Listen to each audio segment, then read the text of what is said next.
So here we are once again on Tuesday. It is 9 p.m. over here, and I assume you guys are both on the same time zone as each other, not me. So 10 p.m. over there. We So are. yeah, good night, everybody, or perhaps morning in some part. Or if you're watching on record, it could be daytime, I guess. But here we are once again on a Let's Talk Tuesday, episode 22. I can't believe that. Jeez, we've been at it for a little bit now. Yeah, absolutely. And we have no other, the guest Austin here. I have heard a bit about you from Ted, and just to give you guys who's watching live or recording, Austin and Ted are together. I mean, Our wives are gonna have a problem with the phrasing, but yeah. right. Yeah. In a voxel vision. I just didn't want to make that too obvious because you guys matching shirts. Yeah, you know, well, this is a was little unplanned, awkward, but you yeah. can understand now why we work well together. Right. Same So style. they are at the same company and they're co-workers, and they decide to join the chat and basically take over my stream here. is basically what they're here for. But jokes aside, I heard many things that you do, Austin, and I feel like there's lots of things that I would like to hear, and perhaps the audience would like to hear about you. So hopefully, throughout this hour or so, that we'll get to know you a bit more, as well as just hearing about what you do and who you are. And why don't you just kind of take away and kind of give us a glimpse of who you are? Oh, who am I? All right. I'll try to keep it semi-short. My name's Austin. I'm a tech artist generally, but I also work in product design and manufacturing. I work with Ted with voxel vision stuff, usually with hard problems or technical things that are fun to do, luckily. And I work We try. We try, yeah. I work at Danae, also as a tech director. What's mostly Danae? doing. So Danae is a 3D printing company. So hopefully one day, but the goal is to grab partnerships. So working with a company to create a line of 3D printed stuff. So right now it's more just 3D printed whatever's around. Whoever has something, prototypes of things, that sort of stuff. We're working on a project now where it's parametric Kevlar vests. So, and 3D printing those with porcelain. So that's a thing. And that's basically it right now. I just work at those two things. I don't.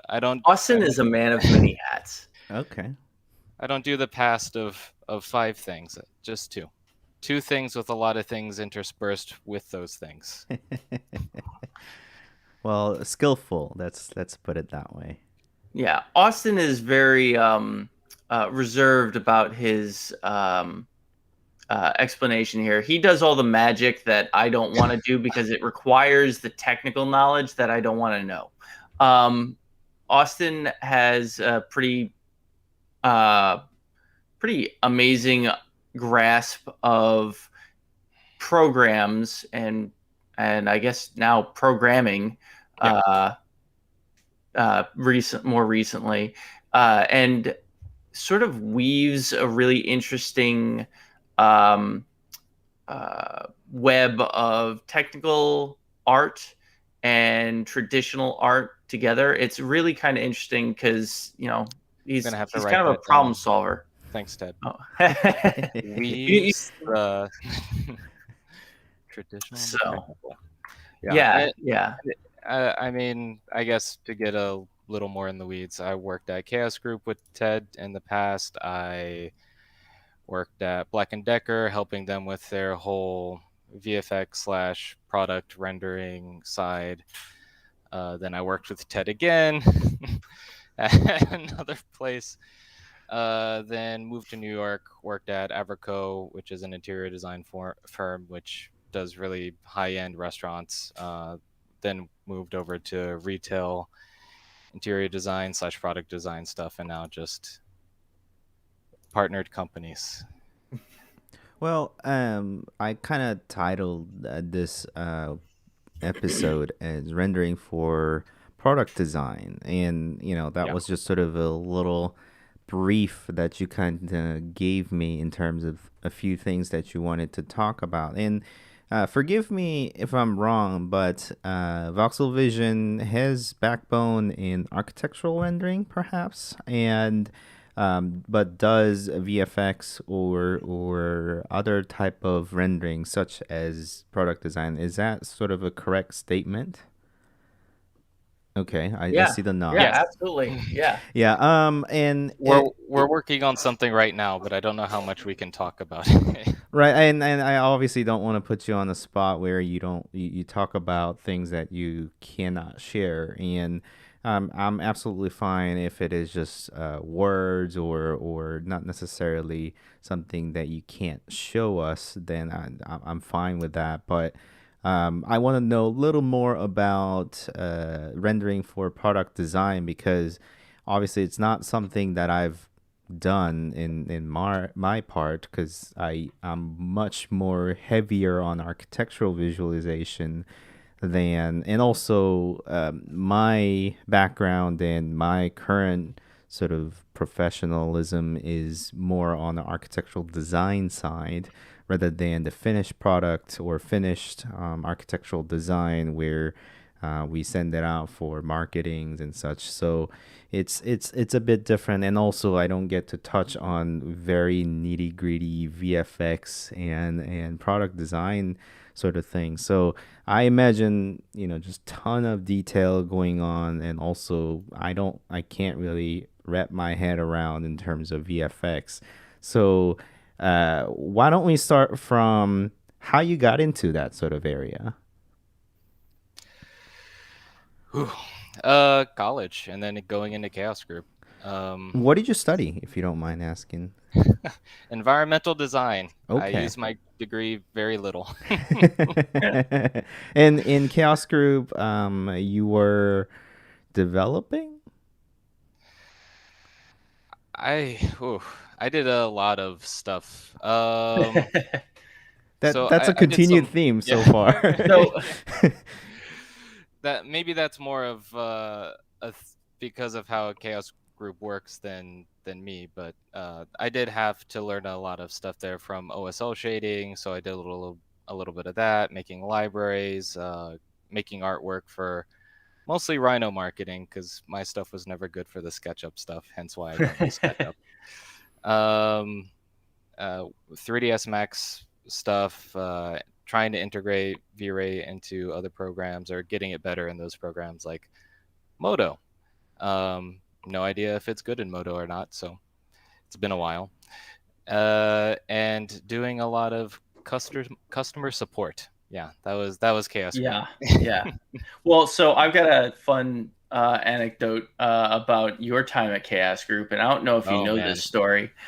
So Corey, our boss, gives me the job, the task of, hey, we need another artist. Here are the different groups of people that we have had apply in the area that we, are looking at for artists.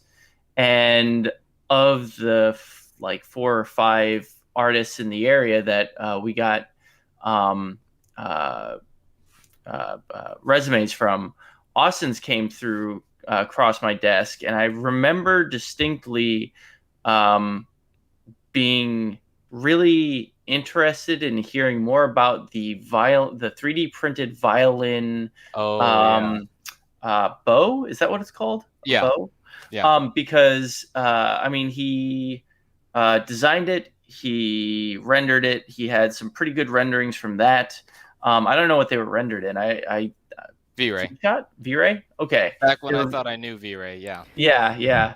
And I was like, this is not just technically good from a rendering perspective, but this is really just interesting from a design. And you could clearly see that there was technical knowledge behind the product rendering. And I was like, Corey, this guy's good.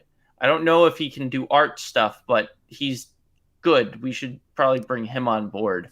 So Austin came on shortly thereafter alongside Mikkel, and then shortly thereafter, our friend Jess, Mikkel's wife, who's both of them are phenomenal artists.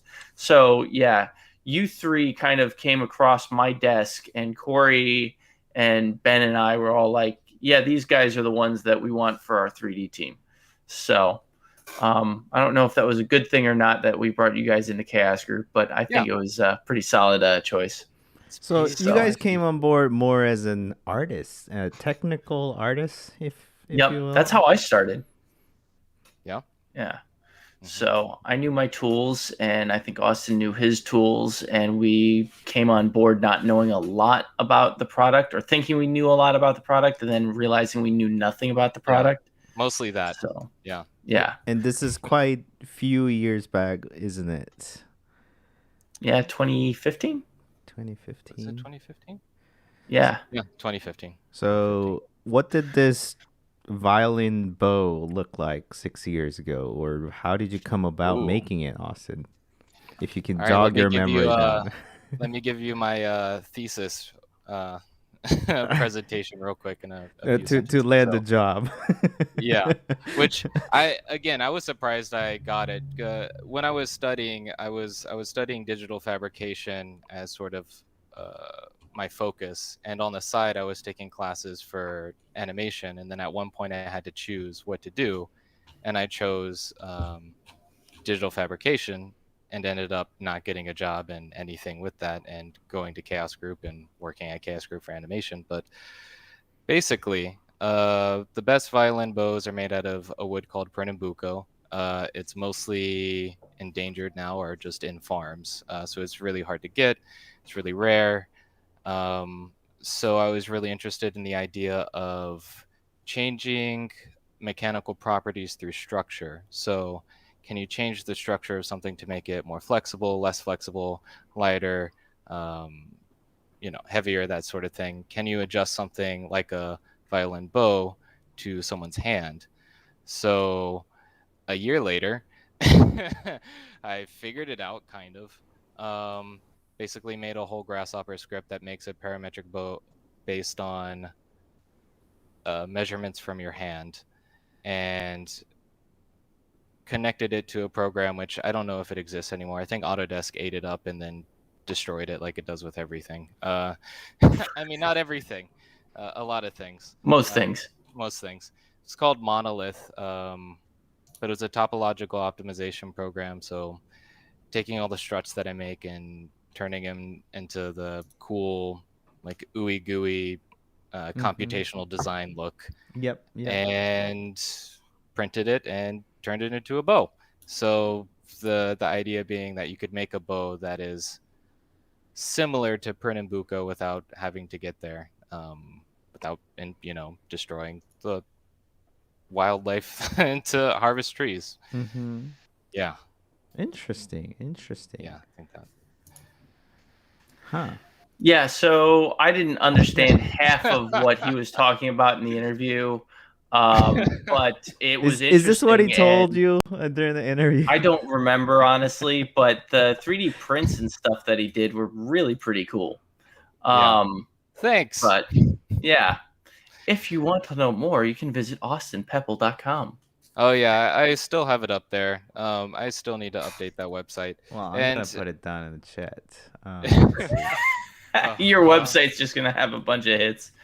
Yeah, and I think at some point, I mean, to me, that's not even a finished product. That's our project. But I feel like that's with anything in design, right? Nothing's ever finished. But to me, it's how do I make it more sustainable? Because even at the end of the day, I was using PLA, so that's a sugar plant-based plastic, but it's still plastic. Still takes a long time to degrade. I don't want to make more plastic crap, so then Well, what is so it far everyone instead? had been imagining, including myself. So I'm actually sharing my screen to the stream just to show what this is, or at least some images of this musician's bow.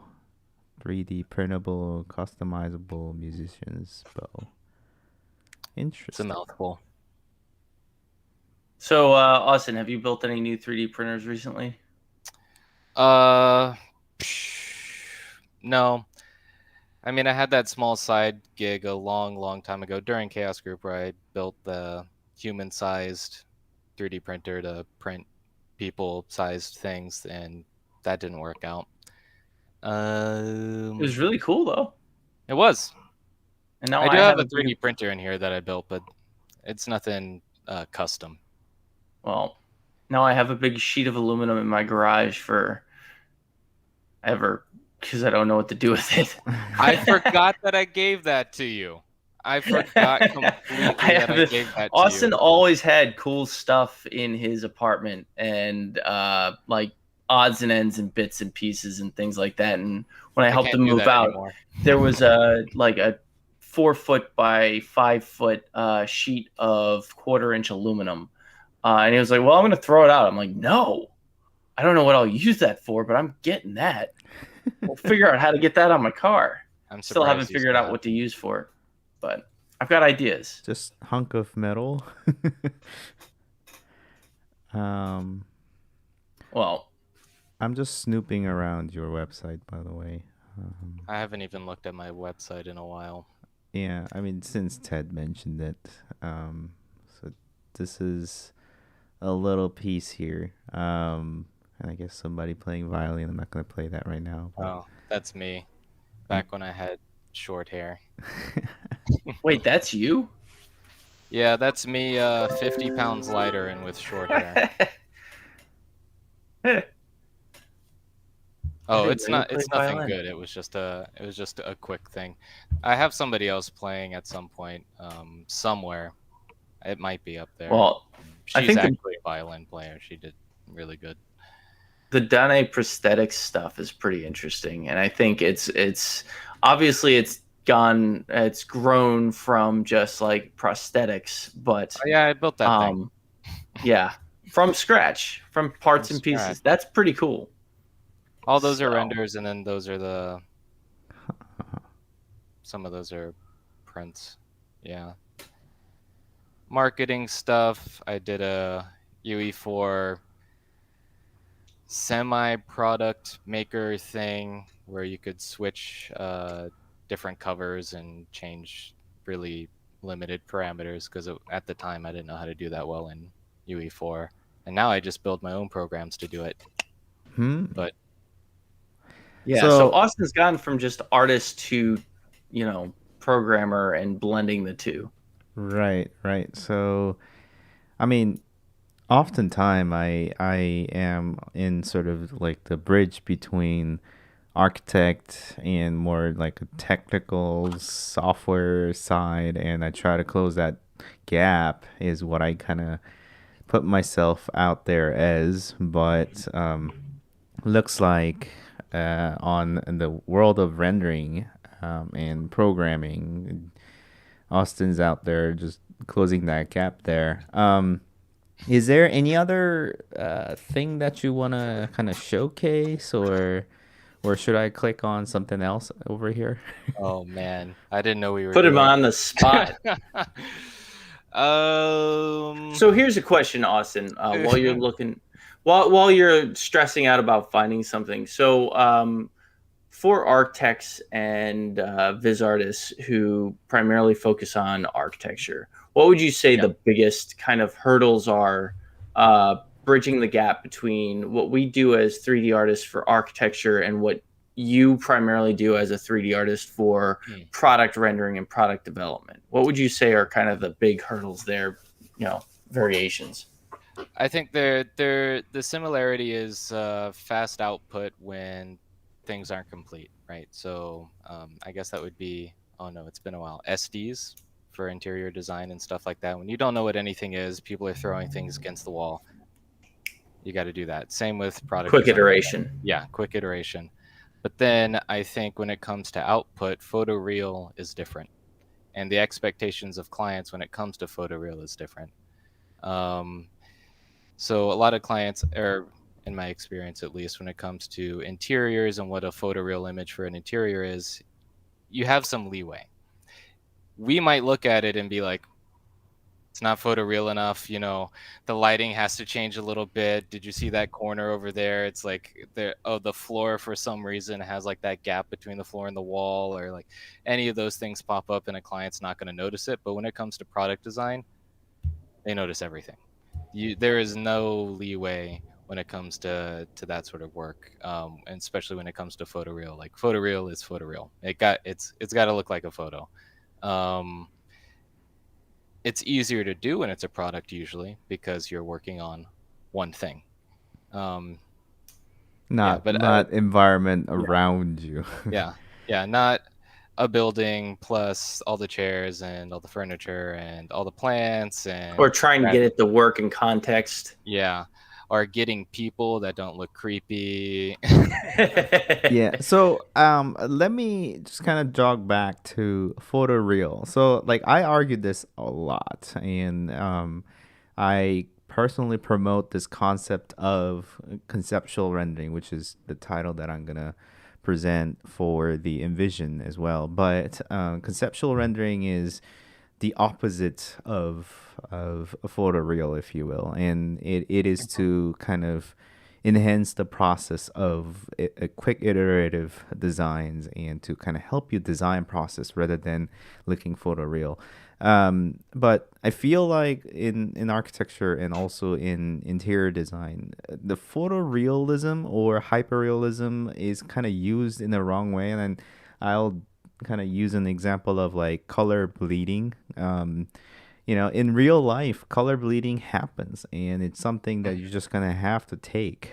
But when an architect or interior designer looks at an image and it has a ton of color bleeding, yes, we're gonna use words like, but that's physically how the light works in a space. But they want to get rid of that off of your other materials and flashbacks. Right, Yeah. right. You're just like scratching at that nerve right there. Right. But that's what happens. Like if you, it's not photoreal. Like you're virtually creating something that you just kind of envision. It's a virtual. It's not a real thing. If it's a real light properties, then you're gonna see color bleeding. That area will be dark. Some commercial if shots, you put a red carpet in a white room, it's going to turn the room red. Right. And in a commercial space where there is no light, it's going to be darkness. But you can't light up everything, and otherwise you're just going to end up with a white image. You cannot have just a light spot. You have to have darkness and just have that overall dynamic range for an image to appear. And just explaining that sort of concept is complete opposite of photorealism. And I feel like that all out of that is in practice. And do you see that more so in sort of architectural and interior design than product design, would you say? Yeah. Yeah, that I think that is 100% an architecture interiors issue. Yeah, because they have this picture in their head and they want to do that, and that's not necessarily the photoreal thing. We actually had this issue when we were developing V-Ray for design, where color bleed was a big problem, and everybody wanted a way to get around it because there were old hacks in earlier versions that you could do to eliminate color bleed. Yeah.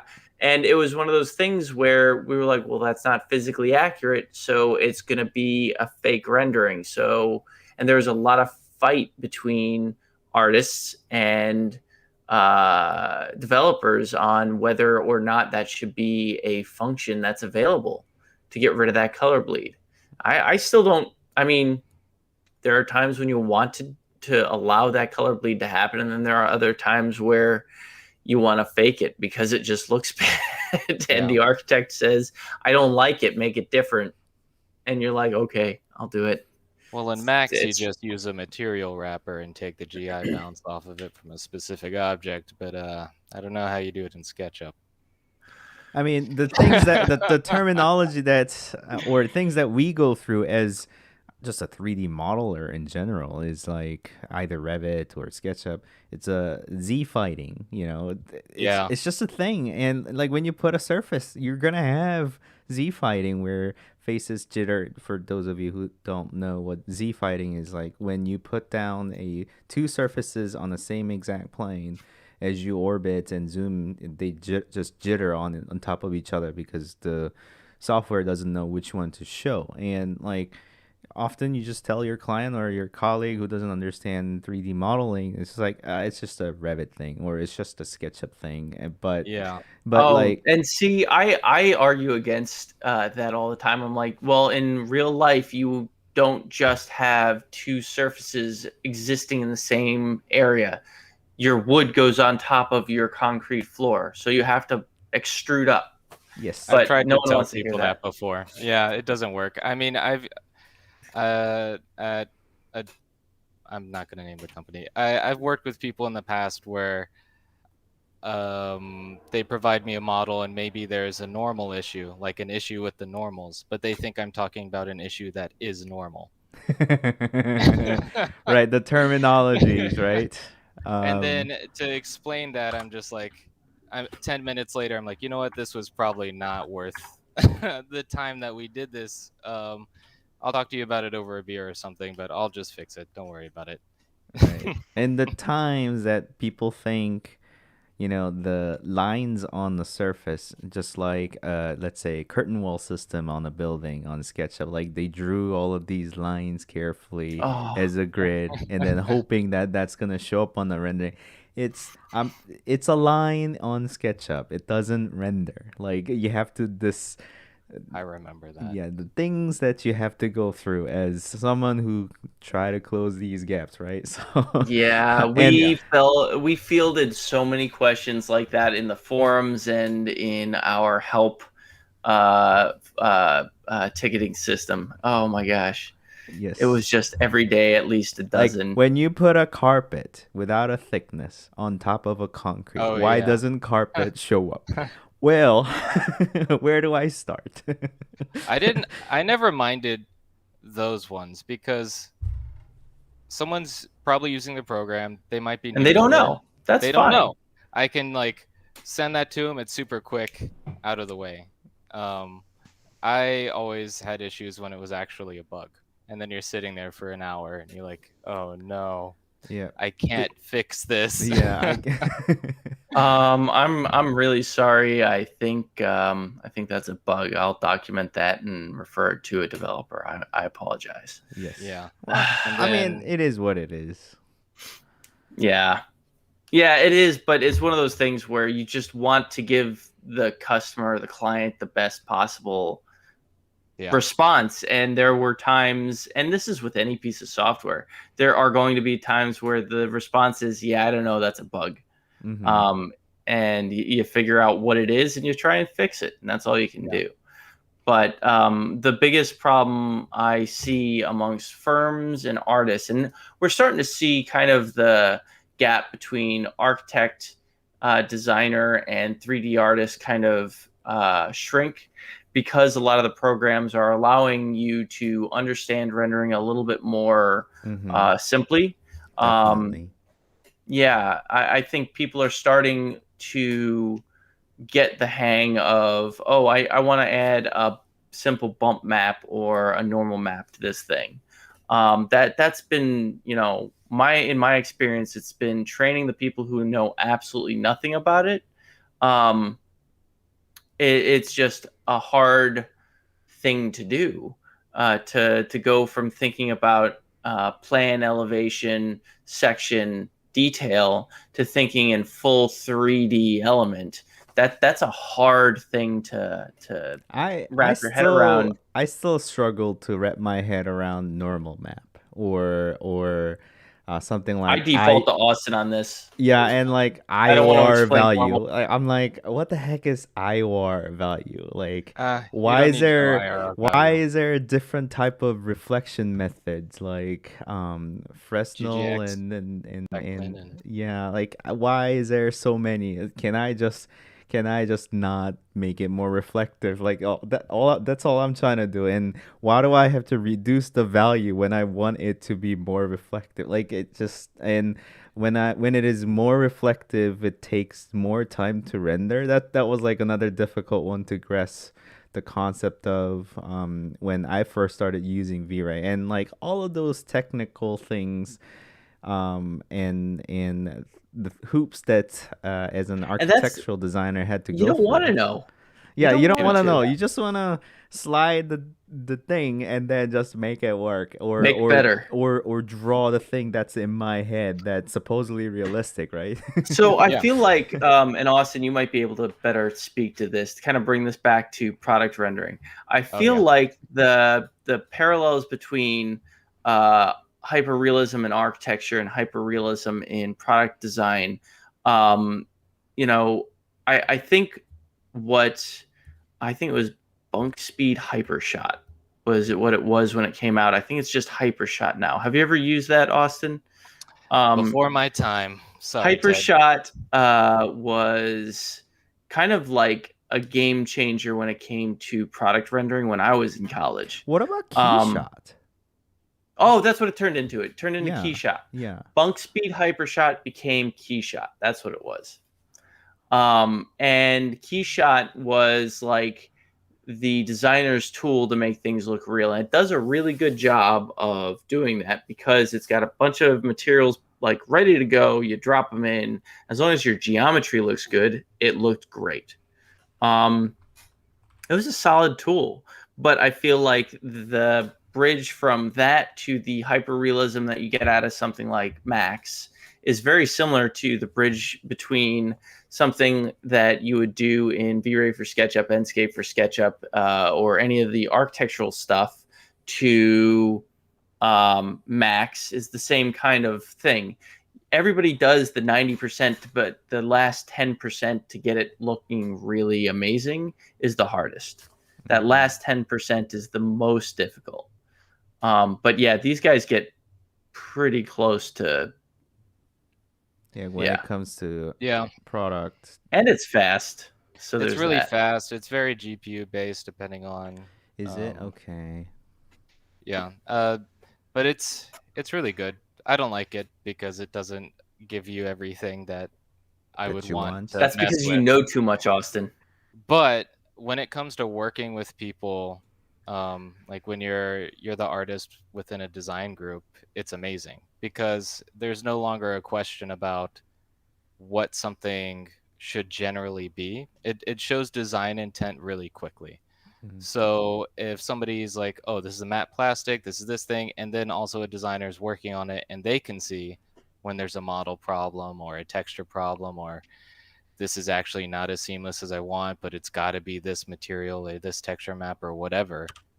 They see that before it ever gets to me. So great. But then when it goes into, all right, what are we doing this for? Is it to show CMF stuff, which is color, material, and I forgot the last one. It's been a while. CMF? Anyone? Color, material, shading? Crap.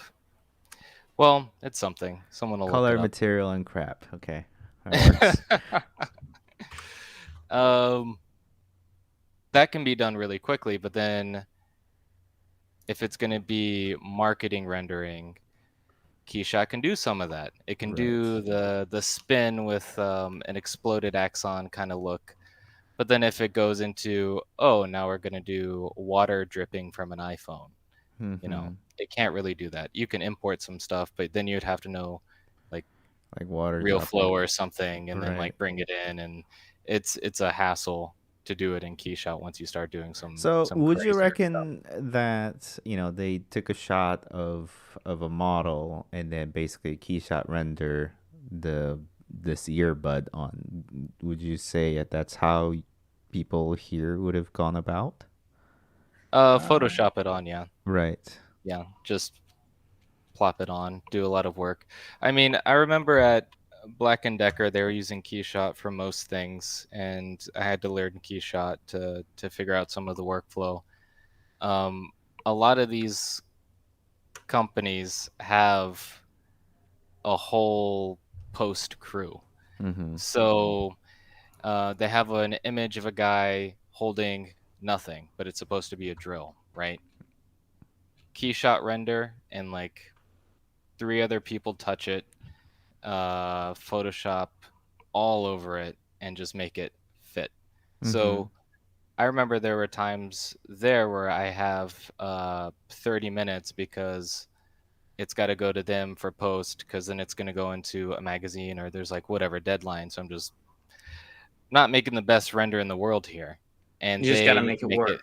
And they make it look beautiful, right? So something to say about still images in Photoshop, right? Like there's always going to be some of that. The dirty little secret of every 3D artist. Yeah, it's Photoshop. Photoshop. When in doubt, yes. Yeah. Yep.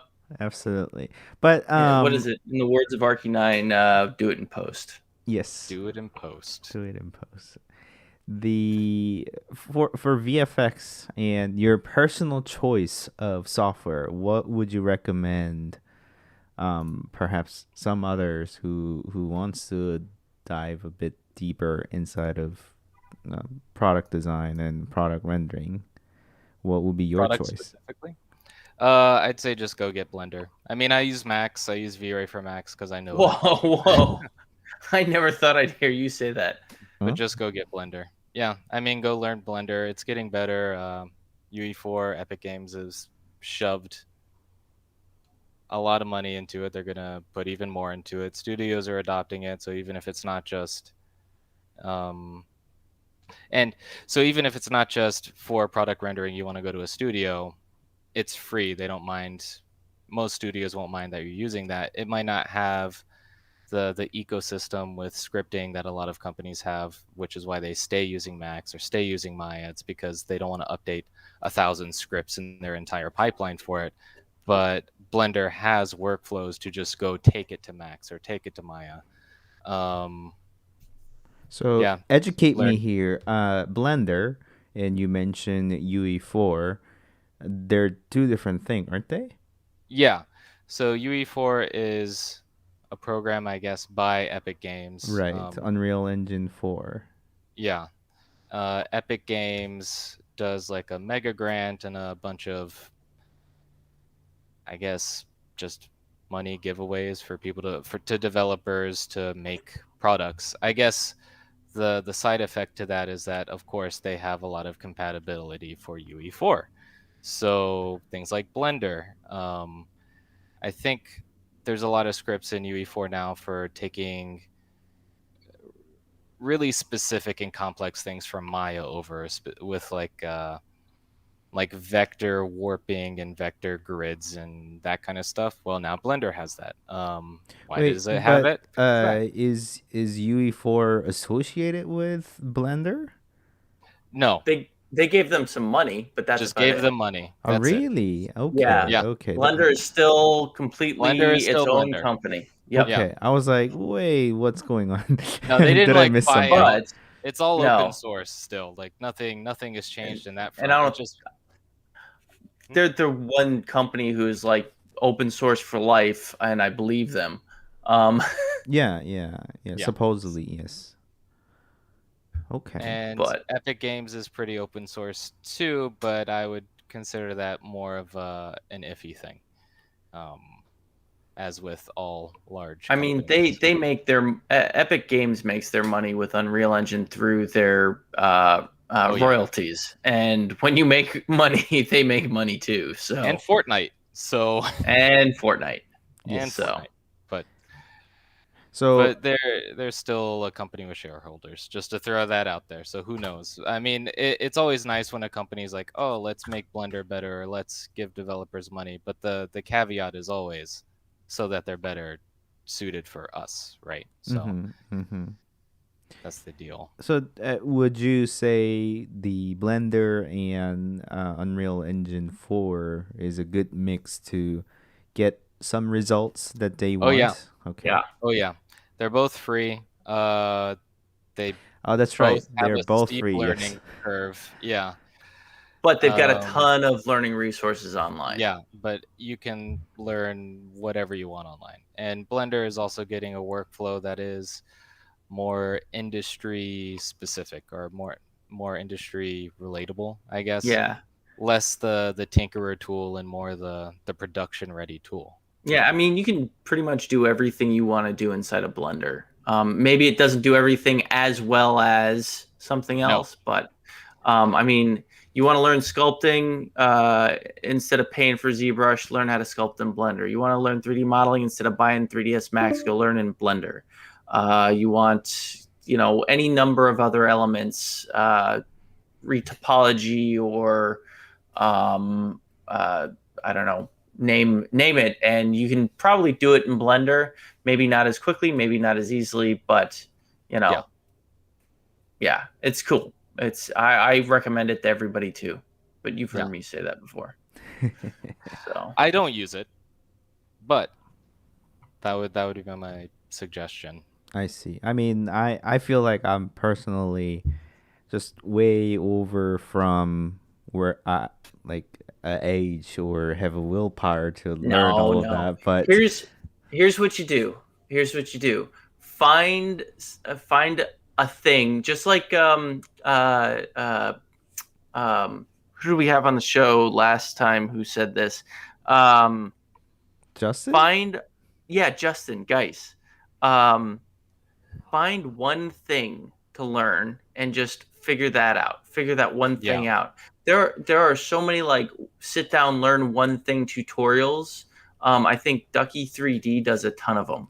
And it's like maybe a 15 to 30-minute tutorial. And by the end of it, you have a thing that does something that's interesting. Blender Guru's donut. Making a donut. Yeah, Blender Guru's donut. Done. You'll get the basics of everything you would need for almost everything. It doesn't go into sculpting that much, yada yada, but if you can make a donut, you can make a surprisingly large amount of things. Yeah. It's really kind of funny how much that teaches you about the product. Interesting. So guys who's wanting to do a bit of, I don't know, product design and learn a bit more of a Blender, apparently you got to learn how to make a donut. That's where you start. Interesting. For Rhino, make a cup. For Blender, make a donut. Wasn't it like a teapot? Like for render, you have to do the teapot render first. Oh, the 3ds Max teapot. Yeah. But that one's easy. You just put a teapot down. Right. But do you guys know the history behind the teapot? Isn't that? Oh, I mean, I heard a few things. Why don't you do the history lesson? I can't. I just don't know this anecdotally. I can't remember the original artist's name or anything else. But I know that when they were first doing 3D graphics, the reason they used a teapot was A, the guy was British, and B, they needed something that had round surfaces but complex shapes that they could build that reflected things a certain way, if I can remember. There's a story about this, and I can see it as a reflective thing. It's always a thing. Just so Austin, maybe do you remember this story or no? Okay, I learned this a while ago, and I'm trying to scrape it out of the very back of my brain, but my mind is elsewhere with the first CG, like the first animation of a hand opening. Or the weird mouth thing. No, I'm thinking the Pixar lamp jumping is what I picture. Yeah, and that just coincidentally happened to be the render button for V-Ray. So that's the famous teapot. Okay. Teapot model was created in 1975 by early computer graphics researcher Martin Newell, a member of the pioneering graphics program of the University of Utah. It was one of the first to be modeled using Bezier curves rather than precisely measured. That's what it was. It was because it was modeled with Bezier curves, and that's the reason you see the teapot everywhere for CG stuff. Right, and testing out scenes or certain values, you always see. I it always as thought an it was a example. British guy. I don't know why I thought it was a British guy. I mean, because teapot. Yeah. makes sense. Yeah. But how dare you, Ted? I'm sorry. I'll turn in my CG artist badge and retire. If you cannot recite this from scratch every time,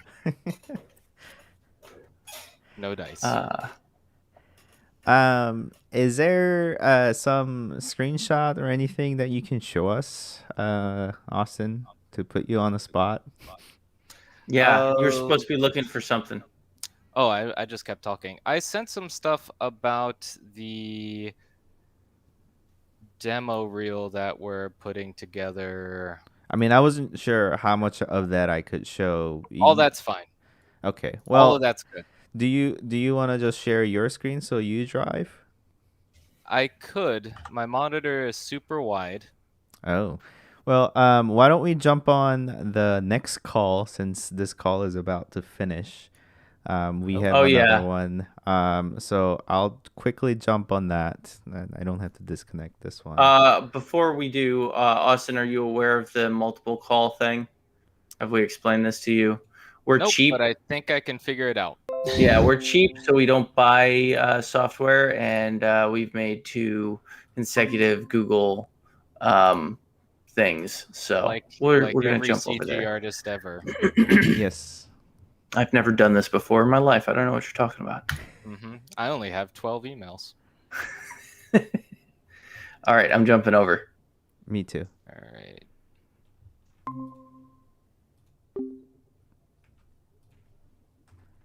Bye. Bye. Hi. Hi. All right. Since I've been doing this many times, I got a little more used to this. All right. Okay. We're back. All right. If your monitor is very wide and if I can't see it, then I perhaps could just... Oh, you could share just a window, Austin. Yeah. Technology. Yeah. All right, I got some stuff. All right. Cool. All of my downloads. I just have to delete some other stuff. Let's see them. Delete all the other things. Dun, dun, dun, dun, dun, dun, dun, dun. And put the other things in a folder called things. Sounds good. All right. Oh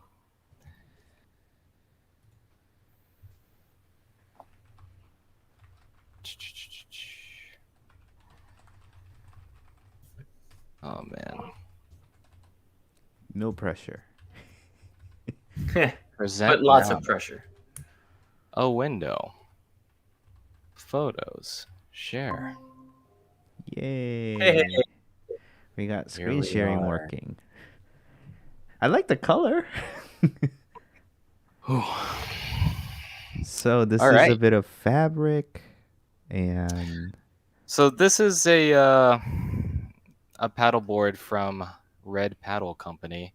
Not for a real project, but just a demo project before we ended up getting the project we're working on now, and then this kind of went to the wayside.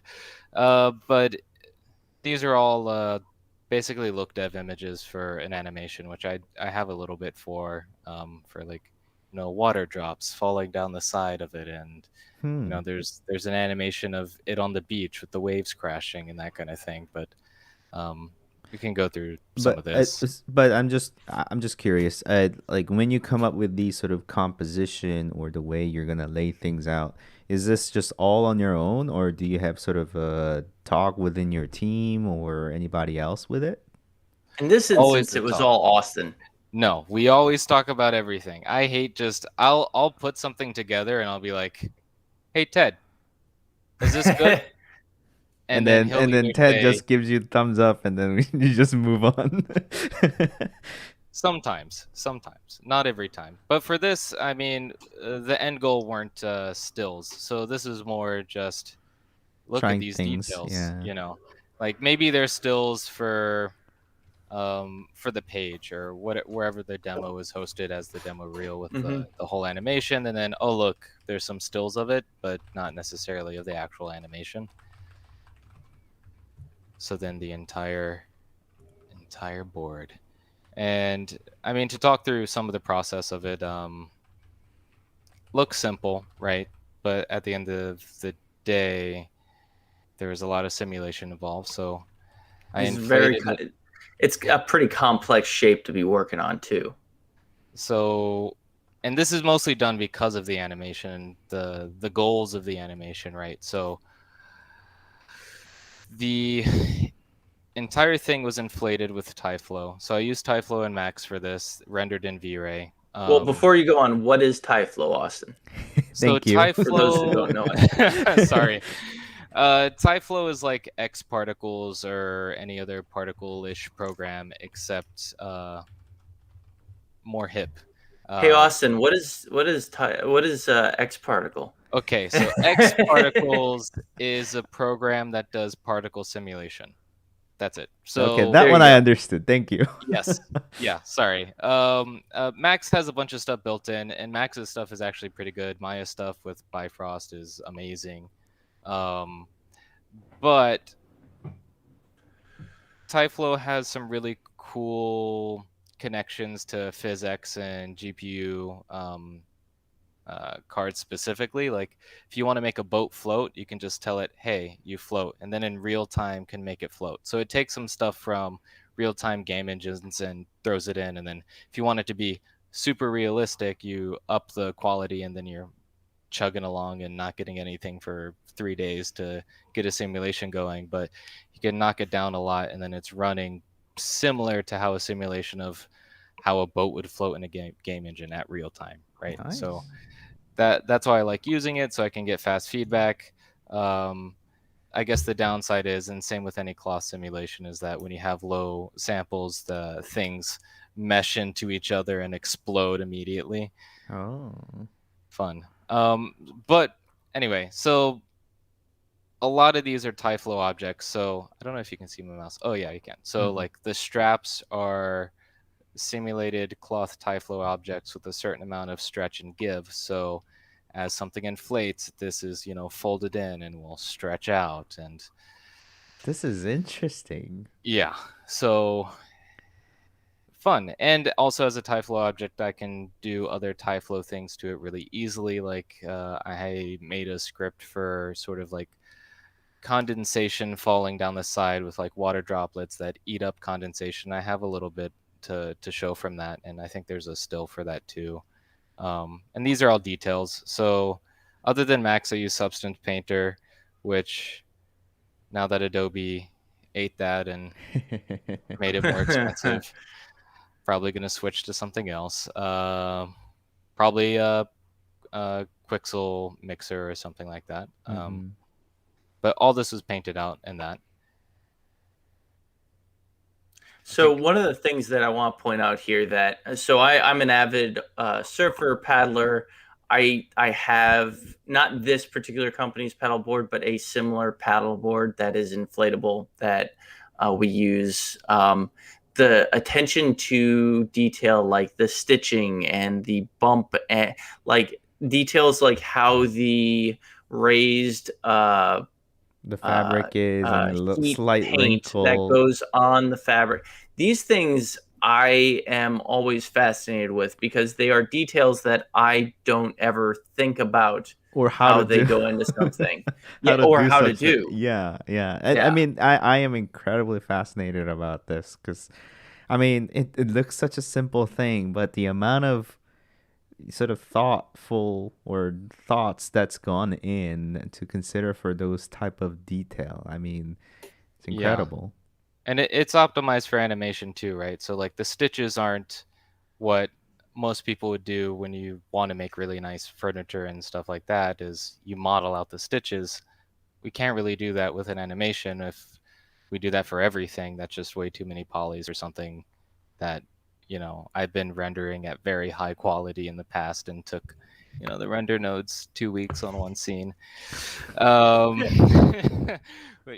all that counts, right? So all of it's textured in, so painting little. How big is this stitching. image in terms of resolution? Oh, this is just a screen cap. So okay. It's like a 1K screen cap. So it's not even like saving out the PNG, because these were just tests, right? These weren't even the final whatevers, right? So, yeah, I don't think we've even really that's started good the enough final. for never me, done the but final. like so these are just screen grab of what's real-time render, or does it actually take time It's to render V-Ray. too? It's V-Ray. I have some real-time stuff if we want to look at that, because I did throw it into UE4. Yeah, that was look pretty as good, cool. but it's good. Well, let's be honest. It looks good for it being real time. It's really good for real time. But when I want the light to glint off the red logo a certain way, my brain hurts. UE4 is not going to do that. But unless as you have soon a really as soon expensive as card, you hit render button, when do you get this result, or how long does it take for this on my computer one? I think I rendered it at 2K because I wanted to look at it at semifinal. I think it was an hour and a half. Okay. An hour and a half.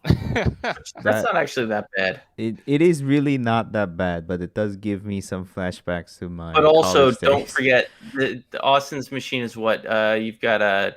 I got a Threadripper, the 32 core, 64 thread. So that's not what I had. I had a single core machine in my college days. Ooh. Oh man. But then also, like, there's a lot of things that could be optimized, but for this, it's sort of like, well, I just want it to be good. I don't care if it's that 2% that looks really nice, but this has a subsurface map on it, so parts of the raised thing have more subsurface than the other. So yeah, it's also all a subsurface thing that takes a really long time to render. The fabric has sheen. It has an OSL thing that I made, and it has a bit of translucency stuff going on, just because fabric has a certain level of roughness around the edges. Like, that takes forever to render. But I'm not giving it up. Not for this. There's no client that it's for. So, like, Austin, do you have one of the draft animations lined up too? Oh wait, go back. I really like go back one. I love this is exactly how these boards look in this light. And that's what I love about this. The level of detail, the texture, and the subsurface on the fins. This is how this thing looks like in real life. So, sorry. Quickly, sorry, I'm coming up with a lot of questions. But so that hour and a half waiting for it, what do you do? Coffee. Oh, so I guess one of the things I do is I change thread affinity, right? So I take 2 threads off and I do other things. Okay, like other modeling portion. Yeah, I'll do like little modeling, or while it's rendering, I'll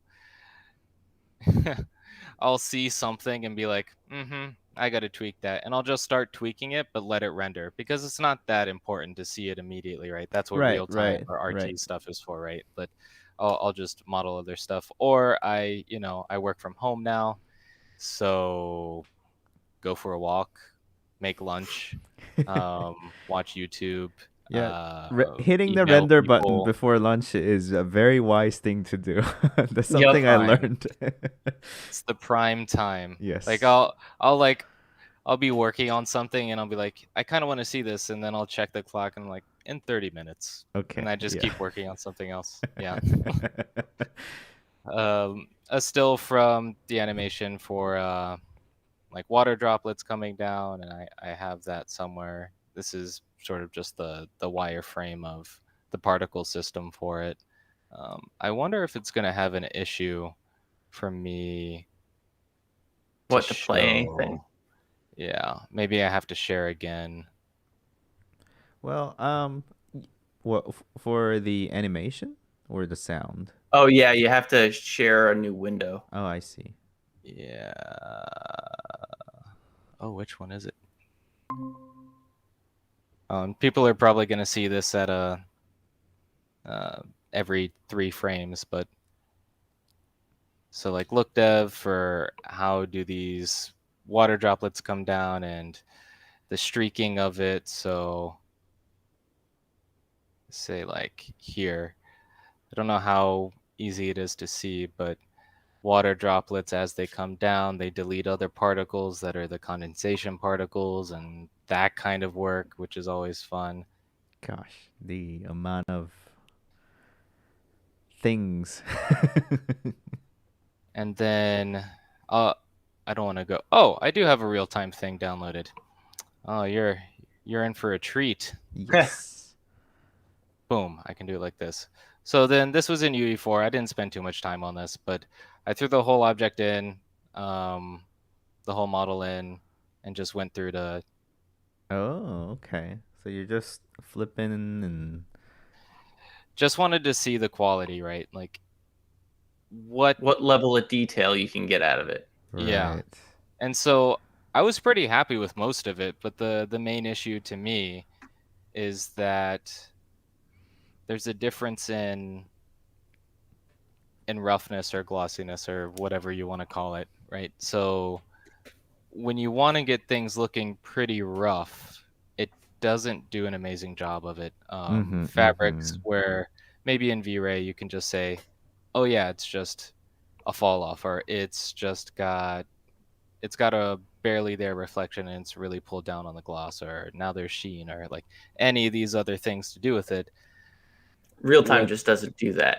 Real time doesn't do that. It has stuff for it. Like it has velvet shaders and all that. It just isn't up to snuff. I don't like it. I'm sure there is somebody out there that's made it look good. Like that is probably a thing. But I mean, short of like light baking something on, it's hard to get true real-time textures that are, that have those kinds of fall offs, that have those kinds of sheens, and it's really difficult to calculate that stuff in unless you real have time. a 3090. Unless you have a 3090, and even then it still chugs. I've got a Titan and it'll still chug.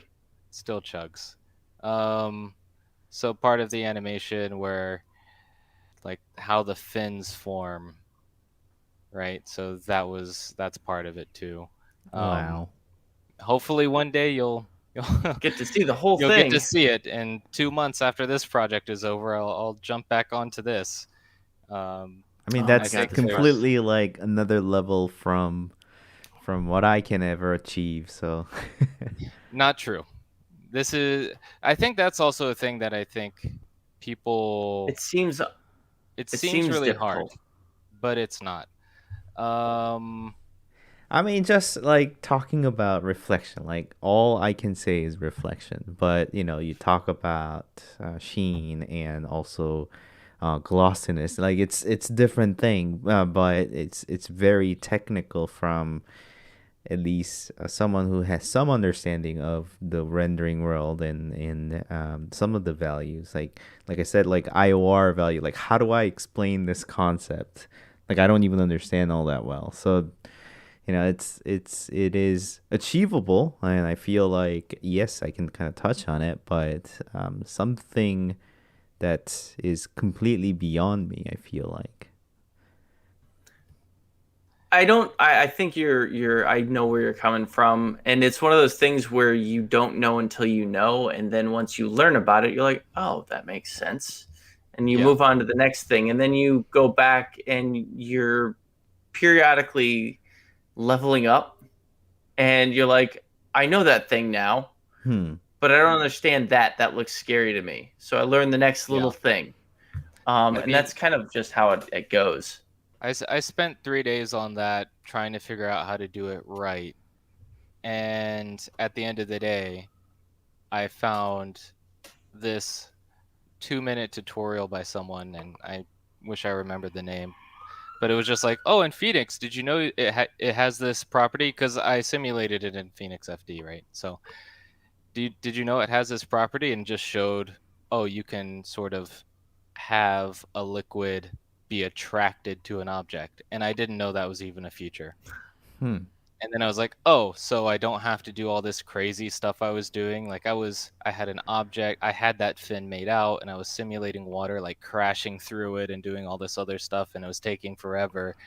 And then I did that, and it simulated in, I think, 4 minutes, whereas all the other simulations were taking half a day.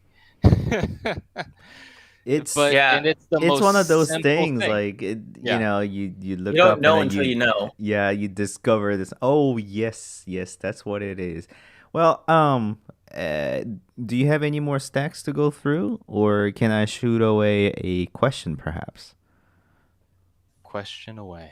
Okay. Well, I have an artist that I frequently work with, and I kind of mentioned it a few times on the chat and also on the stream as well as on my channel. But this artist works with dichroics. Do you know what that is? So Di- it is a material, basically. I don't have to go to the whole history, but basically it reflects. I don't know if you can see it. Oh, the color glass, right? Yeah, it's a color glass. There's a The, little ring of the it, cork?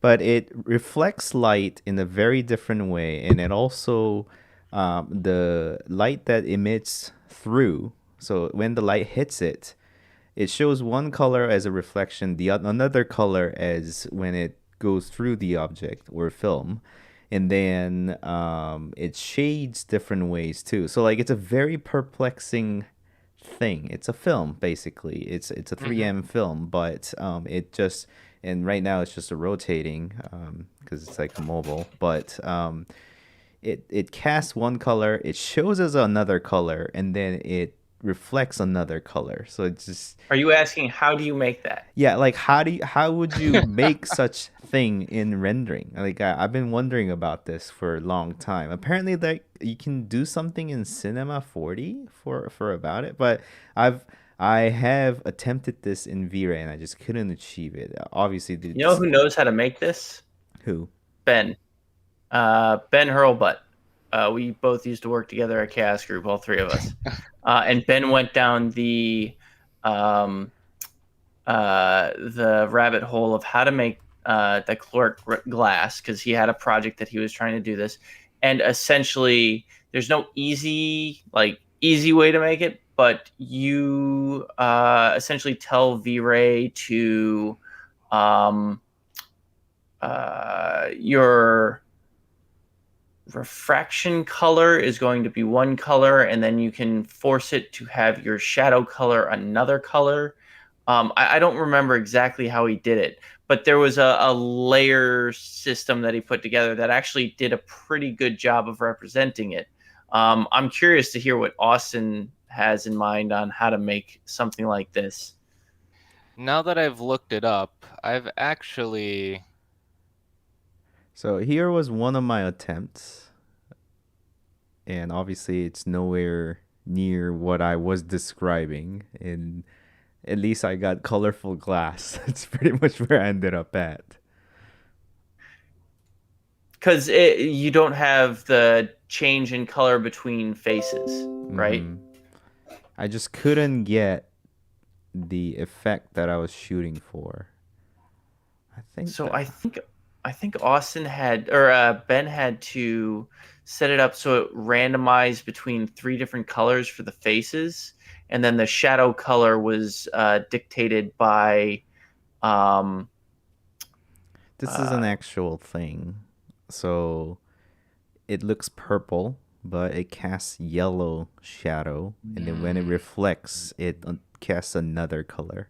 It's a very perplexing thing.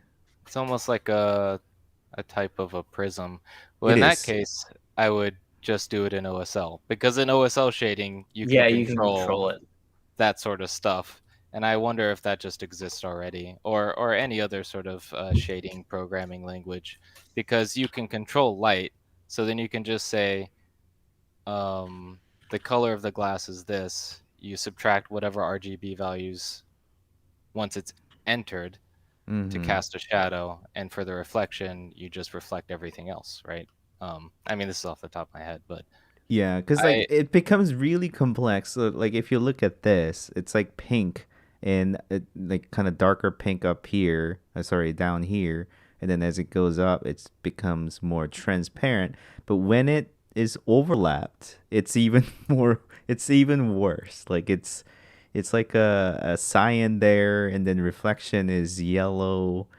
It's all over the place. Like, I can't figure out what I'm looking at.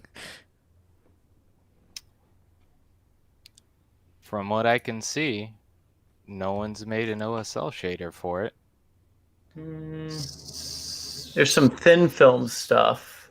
Let's see. It's a bunch of thin film stuff. But I mean, I guess from architectural design point of view, or I guess this was more of an installation piece, so I guess a bit closer to product design perhaps. But like, this was a challenge that was presented to me that I could not solve.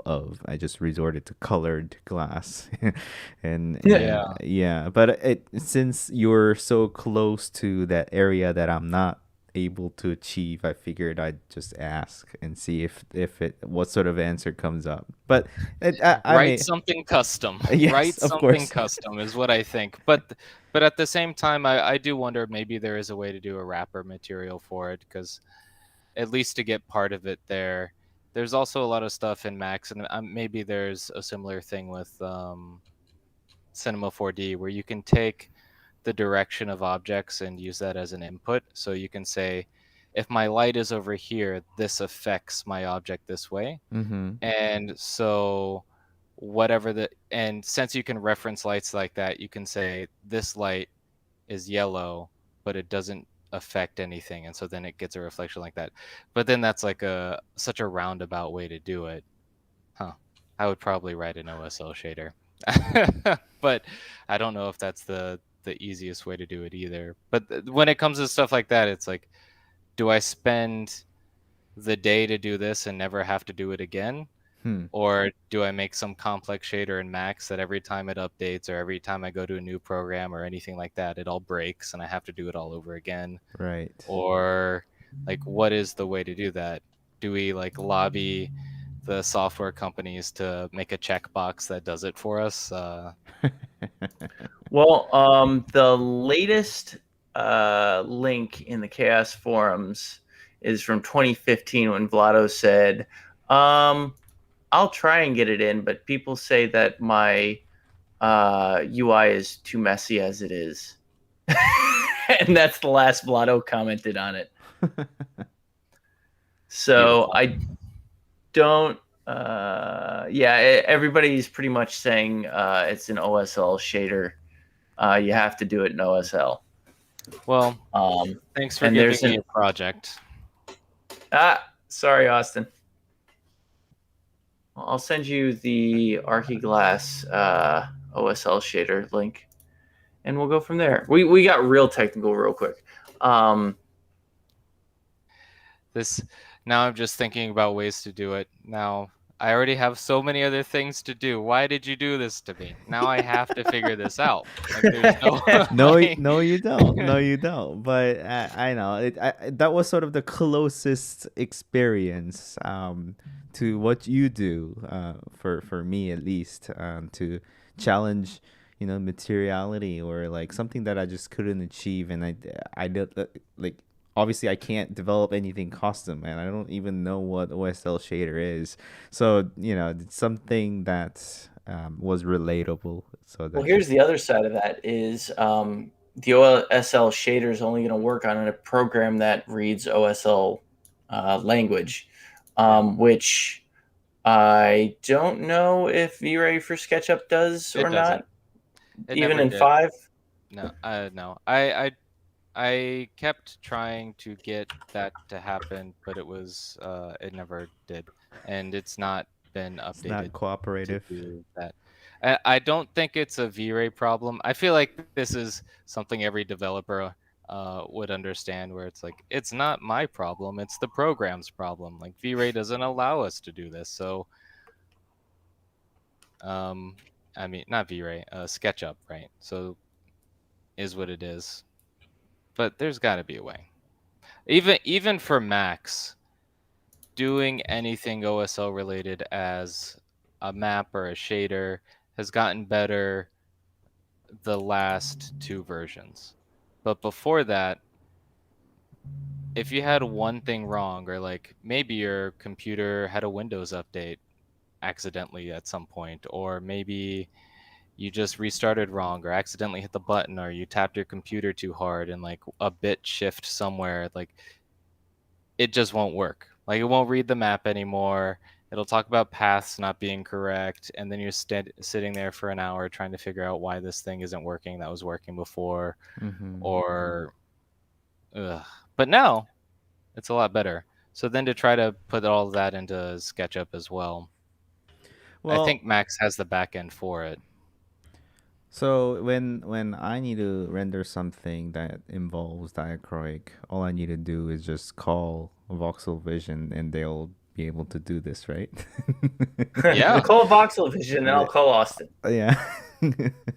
Well, you do that. You do that, and I'll just call a Voxel Vision. That works.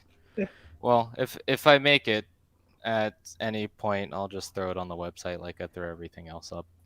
Cool. Maybe we put it on Vox. Maybe Voxel Vision sells it. Ted thinking business. There you go. There you go. It's $1. It's $1. It's $1. We'll recoup you may or may not be able to use it. Sold as is. No returns. No.